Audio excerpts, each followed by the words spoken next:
জমিদারের কাছ থেকে আমি মাত্র 25 টাকা ধার নিয়েছিলাম, আর উনি নিতে আসছে। দেখো মাথা, তোমার সুদে আসলে 500 টাকা হয়েছে। 500 টাকার 1 পয়সা কম নয়। যদি না দাও তবে হাজতে চলো। আল্লাহ আল্লাহ, আমি এখন কি করবো? তুমি বাঁচাও আল্লাহ। বাবু, ওই 100 টাকা আমায় দিলে আমি তোমায় বাঁচবার উপায় দিতে পারি। আমার বাঁচান উকিল বাবু, আপনি আমার বাঁচান।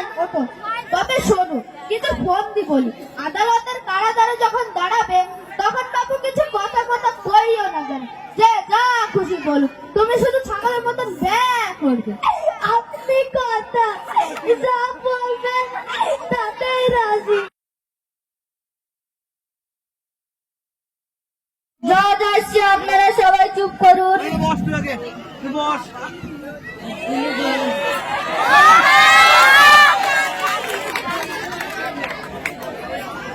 আসামি হাজির।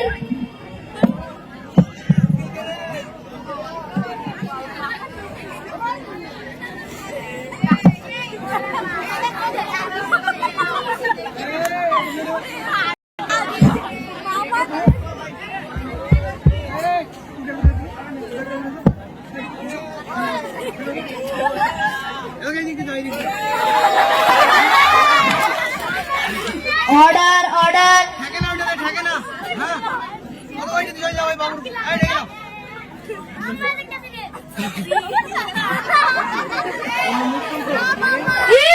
সেই 7 বছর আগে জমিদারের কাছ থেকে 25 টাকা নিয়েছিলে?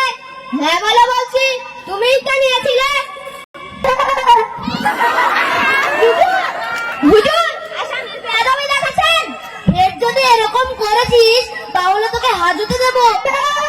এই লোকটা পাগল নাকি? এক্সকিউজ মি আমার হুজুর, ও কি আজকের পাগল?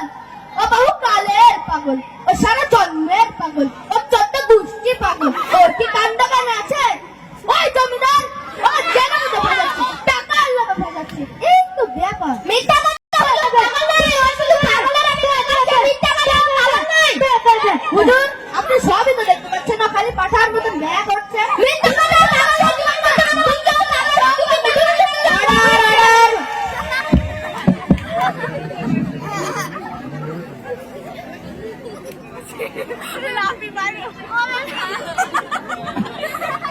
অর্ডার। আজকের মোকদ্দমা ডিসমিস করা হলো।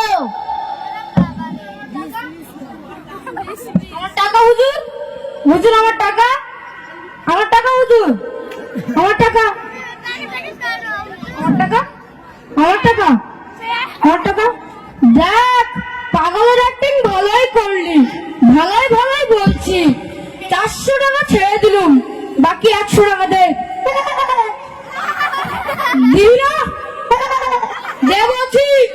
দেখ, 1 সব ছেড়ে দিলুম, আসল 25 টাকা দে। এখনো সময় আছে, দে বলছি। হতো ছাড়া, আমি তোকে দেখে নেবো। চাষার বেটা চাষা, তোর 14 গোষ্ঠী চাষা, অভদ্র চোর, তোর 14 গোষ্ঠী চোর। আমি তোকে দেখে নেবো, দেখে নেবো।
বেঁচে গেলাম।